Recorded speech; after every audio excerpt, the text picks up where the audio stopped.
करते हैं। मैं इसी के साथ आयशा आपा को बुलाना चाहूँगा।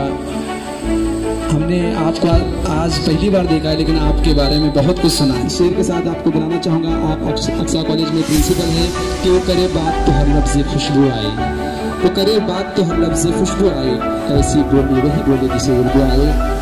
आयशा आपा आपके समाता के हॉल तकरीब है, दिल तड़प रहा है, आंखों से आंसू अश्क रवा है मेरे लिए। और फिर दुआ कीजिए आगे की ज़िंदगी मेरी अच्छी रहे।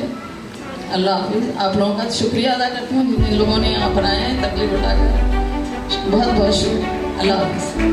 चला हूँ एक मुजरिम की तरह मैं जानिबे तैबा, चला हूँ एक मुजरिम की तरह मैं जानिबे तैबा। नजर शर्मिंदा शर्मिंदा बदन लरजीदा लरजीदा। हमसे पहले इसका प्रोग्राम जो है ना बड़े पैमाने पर करने की ख्वाहिश थी और यहाँ आए हुए तमाम मेहमान कलीग्स